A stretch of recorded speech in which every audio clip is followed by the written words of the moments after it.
Mengulik kearifan lokal dan tradisi budaya Nusantara.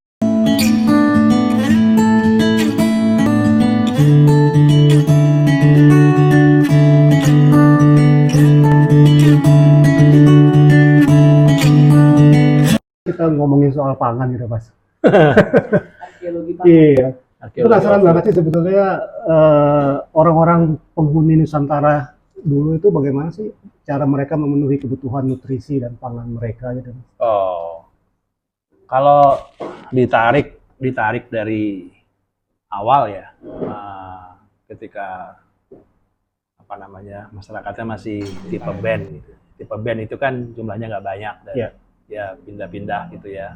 Kelompok suku ya. Kelompok ya, dan pemburu itu biasanya berburu gitu ya, dan pengetahuannya ya pengetahuan kapan hewan-hewan itu berkembang biak, kapan bisa ada musim berburu gitu. Nah, di situ manusia mulai membutuhkan pangan sebetulnya. Jadi kalau kita lebih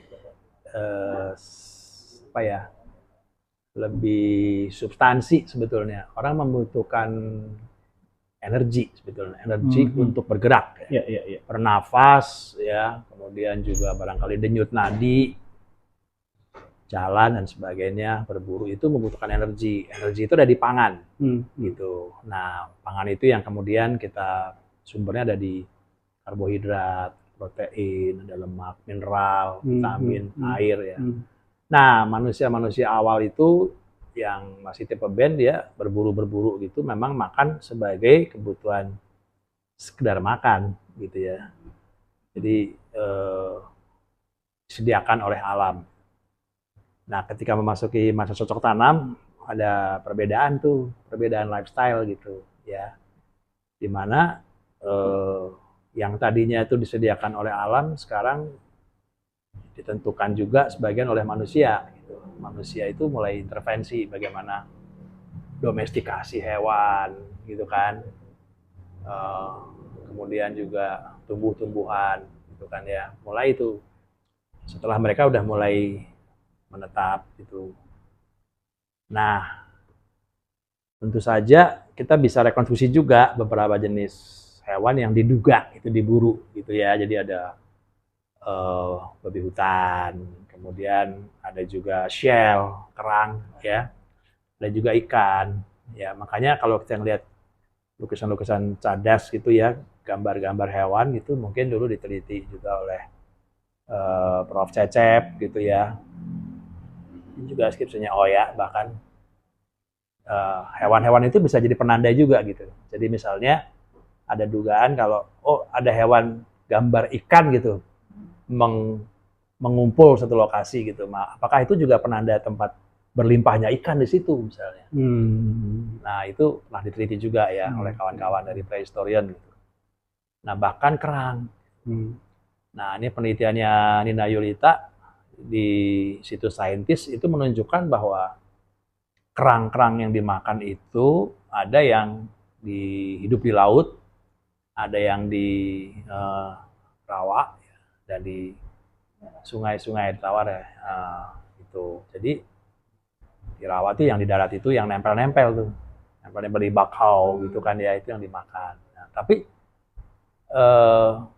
orang-orang masyarakat ini yang memang kelompok-kelompok pemburu hewan yang juga depend on shell gitu ya, staple food jadinya, makanan pokoknya masih kayak gitu deh. Itu berarti mereka tinggal makan aja gitu ya? Nggak makan gitu ya. Hanya memang kalau yang makanannya kerang itu ada, kalau ditarik etnografinya gitu, kalau kita pakai analogi etnografi, ada beberapa etnik di Australia Utara itu mereka menggunakan kapak batu untuk memecah kerang kulitnya, cangkangnya gitu. Ada juga yang memang dibakar aja gitu. Jadi mengapa Sumatralit itu dia juga beberapa tempat itu bercampur dengan kulit kerang gitu, karena diduga itu perkakas gitu, alat untuk memecahkan kerang gitu ya. Tapi ada juga yang memang ya udah dibakar aja gitu, jadi mereka ambil alang-alang, dibakar, nanti ditaruh di situ kerangnya, nanti dia mengelupas sendiri gitu. Nah, itu yang dimakan gitu, shell. Nah, kita bisa tarik juga gitu ya kalau misalnya kan kerang rawa gitu. Kerang rawa begitu masih purba hidup di daerah rawa gitu kan ya. Iya, betul. Karena kerang itu kan makan plankton gitu kan ya. Iya. Ada fitoplankton gitu. Dan itu ada plankton-plankton yang hidupnya di air yang tenang, ada yang juga yang di berdebur gitu. Iya.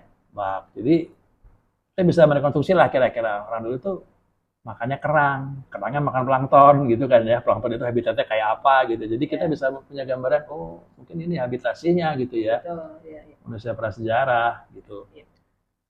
Nah, kembali ke pertanyaan AI gitu, gimana sih cara pengadaan pangannya gitu ya? Orang-orang kelompok-kelompok yang sudah tergantung pada sumber daya kerang tuh kadang-kadang secara etnografi kita bisa lihat mereka juga punya strategi adaptasi gitu. Dan ini juga diteliti oleh Ibu Bintarti gitu ya di Lewoleba kalau nggak salah. Itu ada musim-musim di mana mereka melaut, ada musim-musim mereka nggak bisa melaut gitu. Nah, musim-musim melaut itu ketika kerang-kerang itu berkembang biak. Nah, ada jenis-jenis kerang yang memang bisa dipanen gitu ya. Ini sesuai juga dengan kelompok-kelompok etnik di pencari kerang di Ginjing Gali segala macam ya, Harupaka segala Australia Utara. Mereka mencari kerang di laut gitu ya, dan biasanya perempuan. Karena perempuan lebih cekatan. Ada kajiannya yang menunjukkan bahwa antara pengumpul kerang perempuan dengan laki-laki lebih cepat yang perempuan. Perolehan lebih banyak gitu. Dia hanya berhenti kalau lebih dia produktif gitu. lebih produktif. Jadi perempuan-perempuan yang ini hanya berhenti nggak ngambil kerang kalau dia haid atau dia lagi melahirkan. Nah, laki-laki tuh gramnya nggak banyak gitu, ternyata lebih sedikit gitu dari segi volume banyaknya gitu.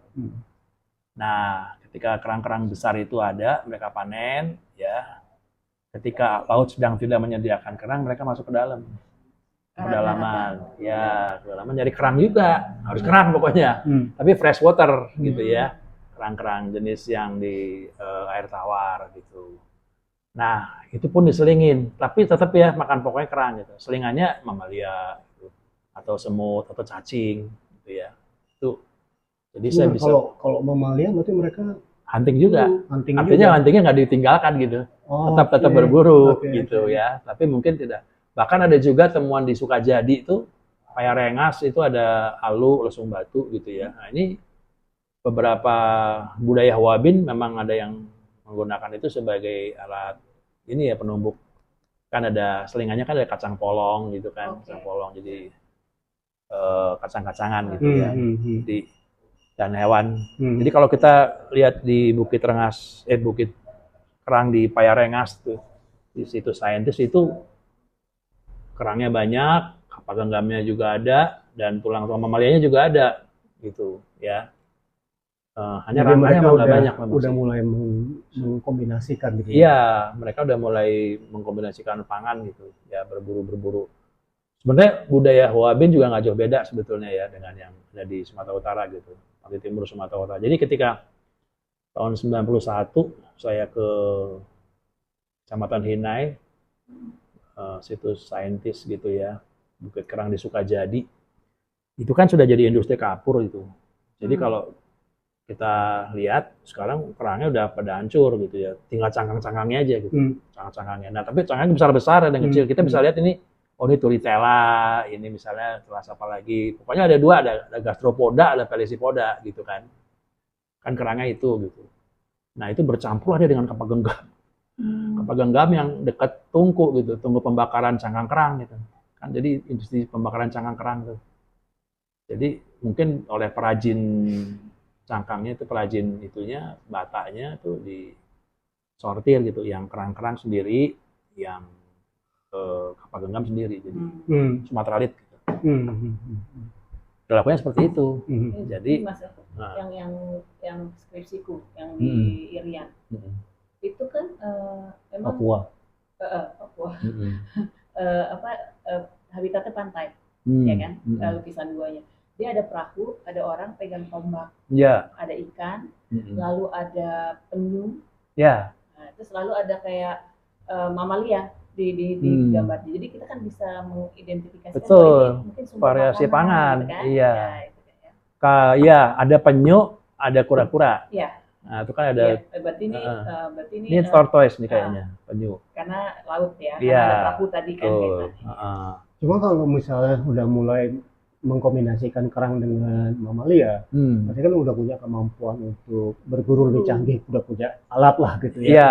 Untuk Memang ada. kemudian apakah mereka makannya secara raw gitu, atau mereka udah mulai memproses quote-unquote gitu, supaya agak lebih tasty gitu. Iya, apa namanya, dulu ada salah tulisan, kalau tidak salah Prof. Yaakob gitu ya.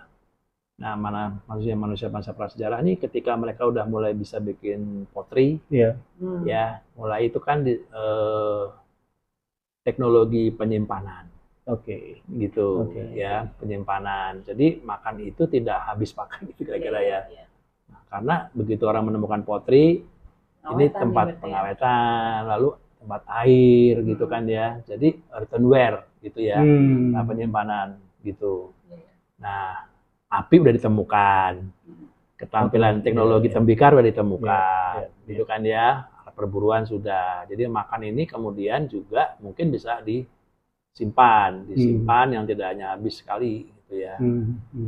Naiklah dari tipe band menjadi tipe yang lebih tribe, komunal gitu. jadinya. Betul, mulai banyak individunya. Nah, jadi udah mulai masak. Tapi memang sebatas bakar gitu ya. Makanya ada juga hewan-hewan yang ketika para arkeolog menemukan tuh tulangnya udah sebagian terbakar gitu. Mungkin di burn gitu ya, dibakar gitu. Apakah ketika masa itu mereka hanya mendapatkan makanan untuk hari ini aja, atau sudah ada inovasi atau pemikiran untuk kayaknya mesti gue simpen deh gitu supaya nanti bisa dimakan. Kalau tipe band ya habis pakai udah setelah dimakan habis gitu. Setelah itu mereka move lagi gitu kan ya. Dan kan gini ya, kalau kelompok berburu tuh tergantung ininya Mas Ai. Kalau hewannya yang soliter, yang sendiri, dia nggak beli banyak orang gitu. Tapi ada juga hewan yang komunal. Wah, ini perlu banyak armada nih. Malah perlu banyak pemburu gitu. Bison segala macam gitu. Hewan-hewan yang soliter dia ya udah orangnya nggak banyak.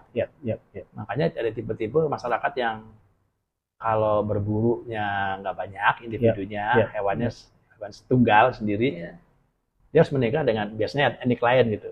Tapi kalau dia masyarakatnya banyak gitu ya, hewan buruan yang komunal berkelompok, biasanya menikah dengan antar mereka gitu. Itu yang saya baca dari Prof. Muncaraningrat. Jadi semakin kompleks. Iya. Berkorelasi kayaknya dengan kerabatan gitu. Cuma society. Iya. Dia berbanding lurus ya. Iya. Kompleks makanan dan kompleks. Jadi kira-kira gitu. Itu kan peradaban yang berkembang terus ya. Sampai akhirnya kita masuklah masa peradaban tulis gitu. Ketika orang udah makin terstruktur masyarakatnya. Itu kapan mulai berevolusi, mulai menyiapkan si penganan ini menjadi lebih kompleks gitu. Jadi mulai ada intervensi manusia gitu. Kalau tadi kan sebelumnya yang disediakan alam ya itu yang dimakan gitu. Tapi sekarang kemudian mulai bertumbuh, masyarakatnya makin kompleks, mereka mulai punya inovasi untuk memproses makanan yang disediakan alam. Diversifikasi pangan jadi mulai. Ya, kalau kita mau itu bagaimana terbentuknya? Apakah ada influence dari budaya luar atau memang secara organik tumbuh sendiri gitu sebagai adaptasi terhadap lingkungan? Iya, kan begini ya. Kebudayaan itu kan bisa berubah karena faktor internal atau eksternal gitu ya. Nah, memasuki abad 5 itu kan udah mulai ada faktor eksternal masuk tuh. Ya, memang ada bagian-bagian yang kita agak kurang, kalau saya pribadi agak samar gitu dalam protohistorinya gitu. Peralihan dari prehistori ke histori itu kan bagian yang gelap sebetulnya ya. Ada missing link lah. Ada yang bagian yang sejak kapan sih orang mulai iterate gitu ya. Itu nggak banyak yang teliti, itu agak susah datanya. Jadi tiba-tiba kita dari literatur tuh udah masuk India, masuk aksara dan sebagainya. Nah, mulailah ada konsep yang namanya kingdom gitu kan ya. Udah mulai ada kerajaan, ada raja dengan struktur birokrasinya dan perangkat petugasnya, sebagai petugas kerajaan gitu ya. Sampai makin kompleks juga, termasuk juga pengadaan pangan. Gitu ya. Prasasti itu mulai. Jadi kalau kita mau kompilasi itu ada data relief, ada data prasasti, ada centan berita Cina. ada juga naskah gitu kan ya. Itu kalau kita mau telusuri itu banyak sekali sumber-sumber pangan yang bisa dieksplor dari situ gitu ya. Nah, rupanya kalau dalam penelitian saya tahun 86 dulu tuh, itu masyarakat Jawa kuno, terutama ya klasik, itu udah mulai berpikir tentang pengadaan pangan gitu. Pengadaan pangan ya, dan mulailah secara konseptual kalau kita mau logikakan gitu ya, mereka sebetulnya juga sudah pengadaan gizinya bagus gitu ya. Jadi ada karbohidrat, ada lemak, ada protein, ada vitamin, ada mineral, ada air. Bahkan kalau kita mau lihat gitu ya, ada padi-padian, ada buah-buahan, ada sayuran, ada hewani, ada biji-bijian, ya itu terpenuhi semua, gitu. Ada semua gitu ya. Kalau kita mau telusuri gitu, kayak misalnya beras itu kan bahasa Jawanya weras gitu ya, weras, WRAS gitu. Itu ada petugasnya hulu weras gitu, bagian pengadaan beras lah kira-kira gitu. Bahkan sampai ke pedagangnya. Jadi kalau kita lihat di prasasti itu ada yang namanya pinikul dagang. Pinikul dagang itu bedang-bedang pikulan. Nah, dijual tuh ya beras, ya minyak, garam, ya gitu ya. Kemudian ya beras, garam, minyak. Kemudian ada lagi komoditi yang lain. Ya ada bahkan cabai ya itu. Nah, mengenai minyak nih, kita nggak tahu minyak apa yang digunakan gitu ya. Tapi yang pasti di relief tuh ada yang namanya jarak. Jarak tuh, pohon jarak tuh. Ya, tanaman jarak. Yang bisa dibikin minyak. Jatropa purkas kalau nggak salah. Itu bisa gitu ya. Apakah minyak jarak atau apa? Ada lagi lenga. Ya, jadi di Kudagan juga jual lenga. Lenga tuh lengo kalau di Jawa, minyak gitu ya. Kita nggak tahu minyaknya minyak apa itu nih. diperdagangkan ya? Diperdagangkan, gitu. Ya, pikiran kita kan terganggu gitu ya. Ini minyak buat goreng atau untuk pelita gitu ya. Kan ada tuh lampu gitu ya. Nah, tuh. Kemudian garam. Garam nih rupanya juga ada beberapa prasasti kayak taji gitu ya, itu untuk pengasinan gitu. Jadi makan-makan diasinkan. Jadi udah mulai ada pengawetan kalau gitu. Pengawetan gitu ya, diasinkan. Ada garam, beras gitu ya. Informasi ini nih ada dari relief dan prasasti ya Mas ya. Betul. Kalau kita mau kombinasikan itu tumbuhan-tumbuhan relief itu penelitiannya di Sarwono itu menunjukkan ada beberapa tanaman-tanaman tropis gitu ya, yang memang kalau kita mau korelasikan bisa jadi sumber makanan gitu ya. Kayak duren misalnya, Durio gibetinus tuh ya. Di prasasti ada disebutkan, prasasti kubu-kubu kalau nggak salah itu sangguran. Sangguran tuh kata dua-dual gitu. Dodol, nggak tahu apakah ini dodol duren atau apa, kita nggak tahu ya. Nah, kemudian juga ada biluluk. Biluluk tuh kalau tidak salah ya, nanti konfirmasi aja. Itu gula aren. Gula aren. Itu ada proses membuat jadi Betul. gula aren dari tapi kopi susu gula aren belum ada. Gula aren. Berkembang Iya, top coffee gitu kan. Nah, itu prosesnya berarti kan ada gitu ya, gula aren. Nah, kemudian juga ini akan umbi-umbian, jadi kayak sukun gitu kan, talas, Colocasia stulenta, Artocarpus segala macam itu tumbuh-tumbuhan yang umbi-umbian gitu. Masuk bawang juga dijual tuh, ya di prasasti. Saya lupa prasasti apa gitu, ada kok disebut. Bawang itu kan bukan asli tanaman kita. Umbi-umbian, saya nggak tahu ya, tapi yang jelas di prasasti disebutkan tuh. Cabe juga ada di biluluk 2 tuh. Kalau sejak kapan nenek moyang kita mengenal beras itu dari mana? Ada informasi dari? Nah, itu juga Oriza Sativa tuh ya dulu waktu saya kuliah, kalau dari segi etimologi kan Orissa tuh di India katanya, nama kota di India gitu ya. Apakah ada di sana atau bukan gitu ya? Saya nggak tahu variannya segala macam gitu ya. Nah, cabai juga saya nggak tahu kapan masuknya gitu ya. Tapi yang jelas dia sudah disebut dalam prasasti. Biluluk saya nggak tahu ya, prasasti itu tempat di Lamongan kalau abad 15 gitu lah kira-kira. 15-16 gitu, beras, kapas. Konsep lumbung gitu Mas mulai muncul tentunya sejak Mestinya ada karena ada sebut kata hulu beras ya. Iya. Tapi reliefnya mungkin ada kalau relief Borobudur kami Bang kan ada itu tuh. Yang hama tikus. Ya, Iya. betul itu ya.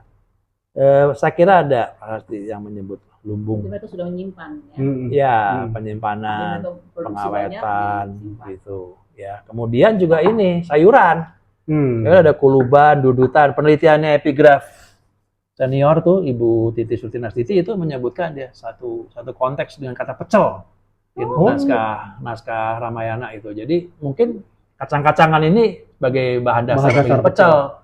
Ya, karena kalau bahasa itu kan kuluban, dudutan itu kan sayur-sayuran. Kalau tidak salah saya pernah nemu juga data di prasasti di Upacara Manusuksima gitu ya, itu namanya Skul Paripurna. Kalau tidak salah epigraf kita Bu Titi, Skul Paripurna itu mungkin nasi tumpeng gitu, nasi skul, nasi lengkap gitu ya. Untuk masyarakat sekitar. Iya, cuman saya nggak tahu nih komposisinya apa aja. Kalau sekarang kita kan ada telur. Telur kan ada di situ disebutkan ya. Lalu ada ikan-ikan, layar-layar segala macam. Menarik ya. Nah, itu jadi nasi, kemudian sayuran, ya kacang-kacangan. Kita bisa bayangkan orang dulu variannya cukup banyak, telur. Belum lagi hewani kan ada rusa, ada kambing segala ya, ada babi juga. Kemudian ada juga ikan-ikan, layar-layar, ya, mungkin kadiwas kalau nggak salah. Itu yang perlu kita. Kawan-kawan epigraf sih sudah meneliti banyak tuh, ada penelitiannya Lin Ratnawati juga meneliti tentang makanan gitu. Jadi food as a part of ritual gitu ya, sebagai makanan yang disajikan dalam upacara Manusuksima. Dan masih sampai sekarang. Makanan yang juga sebagai hasil perburuan, ya kan. Makanan yang kemudian juga bisa kita lihat sebagai gambaran sistem organisasi. Di organisasi itu ya ada organisasi petugas-petugas kerajaan yang khusus ngurusin pangan itu. Ya. Kalau bentuk-bentuk atau cara-cara pengolahan makan tuh apa aja yang dikenal? Apakah cuma kukus, rebus, goreng? Itu kita nggak punya datanya juga tuh ya, tidak bisa ditelusuri secara pasti gitu. Hanya memang kalau kita lihat relief Kamabibang kan ada tuh yang pakai tungku yang pakai yang di ububan. Jadi pakai pipa itu jadi masih pakai bakaran itu. Nah, kita bisa bayangkan mungkin dikukus gitu ya untuk mengatur api gitu kan. Dia pakai itu gitu. Pakai arang, mungkin ada apinya ada gitu ya. Pakai anglo gitu mungkin ya. Karena kalau goreng berarti dia butuh minyak gitu. Nah, tadi kan kemarin langka dijual tapi kita nggak tahu minyak. Goreng atau untuk peruntukannya belum ada informasi. Belum gitu. Tapi kita menemukan produk airnya itu lampu itu yang di Trawulan itu kan ditemukan itu cepuk segala macam gitu ya. Jadi kecenderungannya ke sana ya untuk penerangan sebenarnya. Mungkin penerangan gitu. Jadi minyak apalagi. Lalu kalau yang konsep nutrisi seimbang itu katanya sebenarnya dari dulu nenek moyang kita udah mengenal. Secara tidak langsung sebetulnya ya ketika manusia sudah mengkonsumsi itu lengkap tuh, gizi lengkap sebetulnya. Kalau kita baca literatur secara literary gitu kan, begitu ada karbo, ada protein, ada lemak, ada hewani, ada nabati, itu sudah lengkap. Dan itu sekali lagi perlu kehati-hatian, perlu interpretasi dan perlu korelasi data gitu ya antara sumber-sumber prasasti, naskah, relief gitu, kemudian juga satuan Cina. Ya itu kan ceritakan di situ, dideskripsikan oleh orang-orang Cina, para pelancong gitu mungkin ya, para pendatang. Makannya apa aja, semut gitu. Kalau di relief juga, kalau kita relief kan ada perburuan, berburu babi, segala macam ya. Kemudian juga ada yang jagal. Nah itu juga ada prasasti tuh. Epigraf Titi Sultinastiti mengatakan ada, saya lupa pajagalan atau hajagal. Jadi ada profesi jagal gitu. Dan relief ada itu gambar yang anak domba itu digantung ya, kemudian ada gitu. Iya. Jadi ini memang diperdagangkan gitu ya. Hewan ini didagangkan gitu. Dan ada petugasnya gitu ya, jual jasa untuk Iya. Mungkin mungkin di bayangan kita seperti itulah kira-kira. Kalau kita mau rekonstruksi profesi-profesi yang berkorelasi dengan hewan-hewan. Ada Pak Kebo yang ngurusin kebo, gitu kan ya. Ada maliman segala. Ya bisa pasukan gajah, bisa juga yang ngurus gajah. Gitu ya. Mapuyuh, ngurusin burung puyuh aja ada. Gitu. Hanya burung puyuh. Mapuyuh istilahnya. Jadi prasasti. Iya. Baca artikelnya Pak Buhari kan ada tuh ya. Ada hulu air, mataman segala macam. Jadi memang ya cukup well organized lah. Iya. Dulu itu. Iya, benar. Kalau menarik benang merahnya ke zaman kontemporer gitu, kira-kira apa yang bukan tersisa ya, tapi maksudnya bisa lestari hingga sekarang gitu. Iya, mungkin jenis mulai makanan atau ya kan udah mulai ketika kolonial datang gitu bangsa Eropa datang itu kan primadonanya kan nutmeg gitu ya, pala, lada gitu ya. Nah ini punya nilai jual yang tinggi dan seterusnya. Kemudian dibudidayakan dan seterusnya, di komoditi. Terus kita tarik lagi sampai misalnya ada keraton-keraton yang peninggalan kebiasaan Belanda itu restafel gitu ya, makan, kemudian ada breakfast segala ya. Kebiasaan-kebiasaan itu kemudian sampai sekarang kita bisa lihat gitu ya, pengaruh-pengaruh Eropa gitu. Dan apa namanya ya, dari ini juga bisa kelihatan dari mana istilahnya itu folklore gitu. Jadi kayak misalnya odading gitu ya. Dan itu kan dari kata Belanda sebenarnya. Ketika ada seorang ibu dengan anaknya tuh lagi mah aku pengen itu gitu. Apa sih rotinya? Oh dading katanya. Nah, itu gimana jadi odading gitu kan. Nah, kemudian juga ada gedang gitu ya, pisang gitu kan. Ketika, ya itu mitos atau folklore yang menunjukkan bagaimana makanan-makanan khas itu mulai merasuki ke Nusantara gitu ya. Jadi mulai adalah itu yang namanya konsep mengenai sarapan, konsep mengenai dessert gitu ya, makanan berbuka. Nah kalau Hai doyan kopi kan sebetulnya bicara kopi juga bicara organisasi kan. Itu sebuah korporat gitu ya. Dari mulai petani kopi sampai konsumen terakhir gitu. Termasuk juga kalau mungkin suka pedes gitu ya. Sekarang orang udah mulai sadar gitu, level pedas misalnya. Saya pesen level 8 ya pedesnya gitu ya. Kemudian juga air mungkin kalau ngopi gulanya yang sekian mili aja atau apa. Itu perilaku di mana to consume itu udah masuk ke era yang makin civilized gitu ya.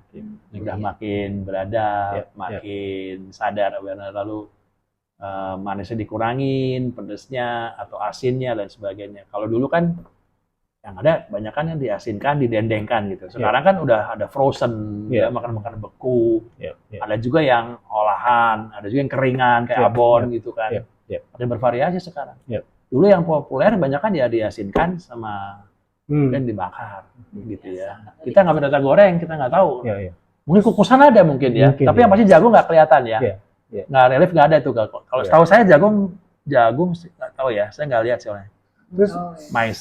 Sebagian orang luar kan persepsinya terhadap makanan Indonesia, Nusantara khususnya kan hot and spicy lah gitu, pasti pedas gitu. Tadi kan korelasinya ke cabai gitu.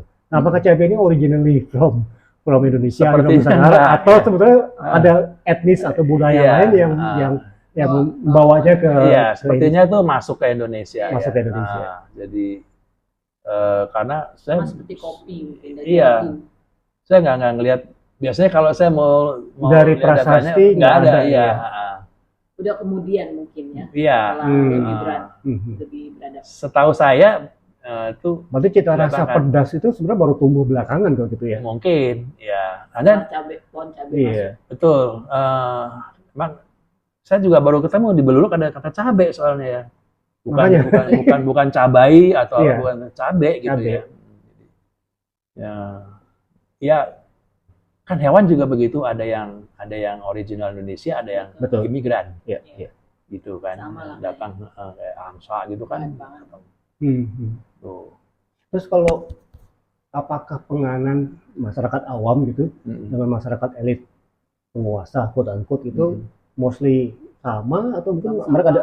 ada spesifik gitu. Oh, ini makanan apa Makanan rakyat rakyat biasa kan. gitu. Oh. Makanan penguasa itu Ya. sedikit berbeda gitu. Itu Apakah ada istilahnya memang dalam prasasti itu sebutnya raja mangsa gitu ya. Oke. Raja mangsa itu makanan-makanan raja yang Mantap. tidak boleh dinikmati oleh kalangan kebanyakan.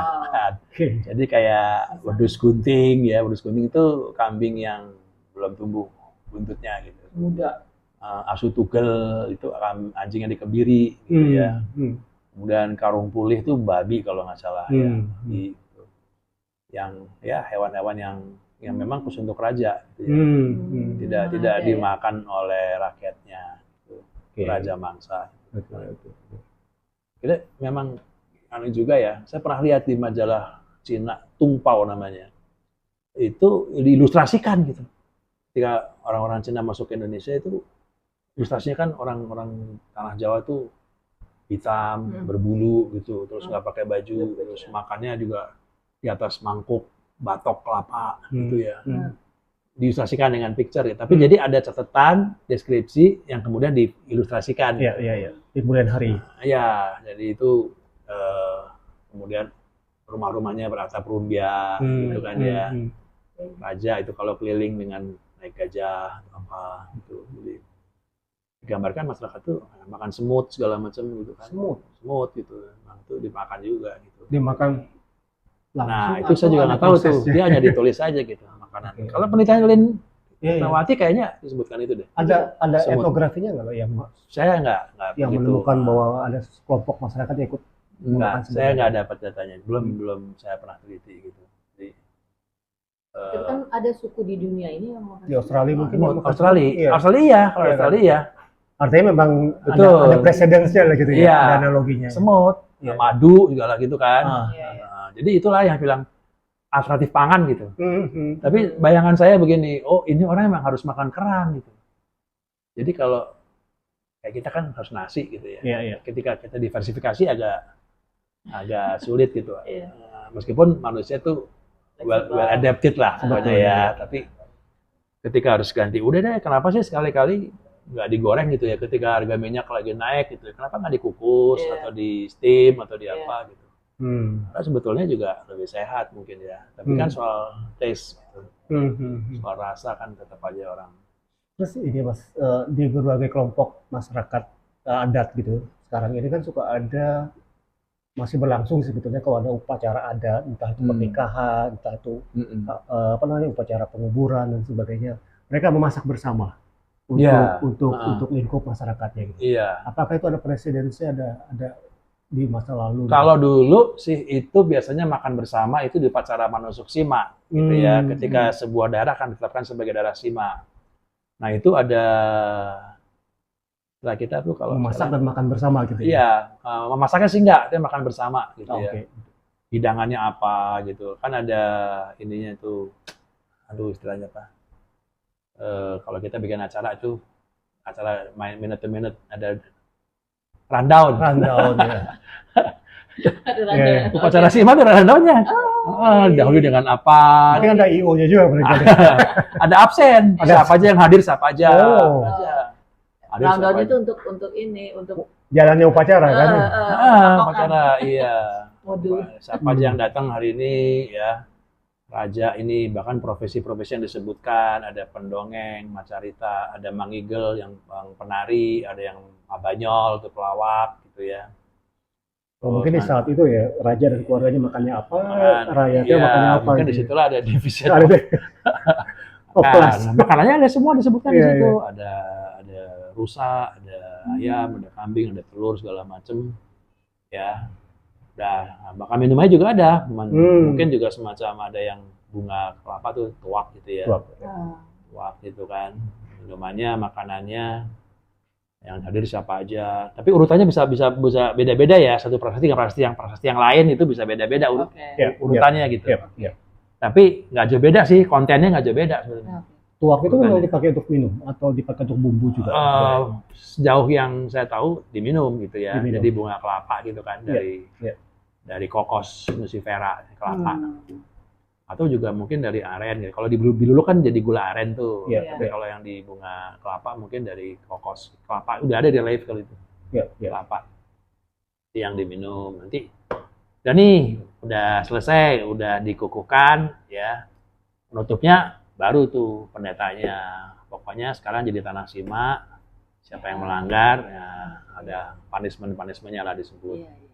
Gitu. Sebenarnya yang menarik itu dari teknologi pangan dan revolusinya itu perkembangan menemukan cara berinovasi gitu untuk mengolah dari yang cuma biasa-biasa aja menjadi luar biasa karena intervensi kebudayaan dan intervensi manusia itu. Betul. Titik apa ya turning point-nya itu menjadi sangat menarik menurut saya sih Mas. Iya, itu tiba-tiba mereka bisa menemukan ini sebenarnya makanan yang sama, bahan yang sama bisa diolah menjadi berbagai macam varian gitu. Iya, nah itu bahkan kalau nggak salah juga saya pernah nemu kata rujak di dalam prasasti gitu, rujak. Cuman saya nggak tahu komposisi buahnya apa aja gitu. Tapi itu pasti buah gitu ya? Buah mestinya. Kalau dia nyebutnya soalnya di situ satu konteks dengan upacara sima kalau nggak salah. Saya perlu konfirmasi lagi ya. Tapi ada kata rujak, hanya saya nggak tahu komposisi buahnya. Kalau kita kan sekarang ada jambu, dondong, ada jambu. Berarti kalau analogi dengan sekarang, kalau ada rujak mesti ada sambelnya dong. Iya, gula merahnya udah ada soalnya. Gitu. Dan pasti macam-macam buahnya ya. Iya. Namanya rujak. Sama dengan urap gitu kan ya. Kalau itu kan sebutkan tuh ada sayur-sayuran. Urap ada. Dia tidak menyebut urap, tapi pecel gitu ya. Pecel kacang. Sayuran base berarti kan ya? Ya, vegetable. Ya mungkin urap itu perkembangan kemudian kreativitas manusia bikin bumbunya. Kelapa parut segala macam. Setelah ketemu alat parut. Iya. Intisarinya kebudayaan itu berkembang karena makanan sebenarnya. Iya, seperti kita dipertemukan di dalam makan. Kebutuhan dasar soalnya. Oh ini dia kebutuhan dasar. Iya. Revolusi itu juga terjadi karena masalah makan. Betul. Jadi ya itulah minumannya segala ya. Ada hiburannya, entertainnya, ada itu memang disebutkan juga ya kalau makanan kemudian berkembang dari sekedar pemenuhan kebutuhan primer biologis kemudian jadi seremonial gitu kan ya. Kemudian juga makanan sebagai gambaran organisasi, roda ekonomi gitu kan. Ada pedagang keliling gitu ya. Ini semuanya berita Cina yang nulis gitu. Nah, makanya kita berita Cina, prasasti juga disebut ya, cuman ada penelitian. Itu mulai abad ketiga, abad keempat. Oh, itu udah abad 8, abad 80. Itu ada bukunya Antoinette Mary Jones kalau nggak salah, Early Japanese Trader gitu ya, pedang-pedang keliling. Jadi dari situ kita bisa lihat, ini bahan komoditi yang dijual gitu ya. Dari komoditi. Sebenarnya harusnya persentuhan dengan orang luar itu juga akan bawa pengaruh. Oh tentu. Transfer of knowledge kan pasti ada. Gitu ya. Jadi ya itulah ada apa namanya people yang masuk gitu ya, atau ada juga bisa juga masyarakatnya atau bendanya juga yang masuk. Trading gitu kan benda yang masuk gitu. Nah, pada prinsipnya yang masuk ide sebetulnya. Gagasan. Sama ini Mas, kalau orang Nusantara itu kan dikenal kalau kita makan, sendok makan itu kan baru belakangan banget gitu. Kalau dunia kan sebenarnya tangan gitu. Ketika Cina menggambarkan itu di bukunya majalah Tumpau itu digambarkan itu. Kalau nggak salah juga begitu di Grunewald penulis juga ya, kan pakai tangan. Dan itu tidak ada kelasnya, Pak. Maksudnya Ivan penguasa pun makannya ya pakai tangan juga gitu. Saya tahu begitulah. Budaya luar itu belum Eropa. Perangkat makan tuh nggak temukan. Gitu. Mungkin juga analoginya kenapa misalnya alat makan utama orang Cina, Korea, dan Jepang itu sumpit. Karena panganan dasarnya berbentuk panjang-panjang mie gitu. Iya, sayuran juga. Adaptasi mereka gitu tentunya. Iya. Apa ya? Ya kita memang bersyukurlah Nusantara nih. Kaya dengan rempah gitu kaya dengan bumbu, kaya dengan knowledge, kaya dengan sejarah gitu ya. Dan prasasti alhamdulillah itu merekord gitu loh. Teman-teman epigraf tuh udah banyak melakukan penelitian-penelitian itu. Masuk juga naskah-naskah gitu, bisa kita ceritanya bisa panjang tuh. Menarik banget diskusi kita, Pak Mas Anto. Jadi kira-kira intisarinya sebetulnya dengan mempelajari lebih jauh tentang pangan gitu, kita bisa menguak perjalanan Dan masih panjang lagi. Iya, sejarah macam-macam. Ini gitu. baru sekelumit aja data, ancient data gitu ya. Mungkin nanti bisa garis lagi. Zaman kolonial kan mungkin. Iya, bagaimana dari sebuah pangan itu bisa jadi eye opening buat bagaimana sebuah masyarakat bertumbuh dan berkembang gitu ya. Berarti seri berikutnya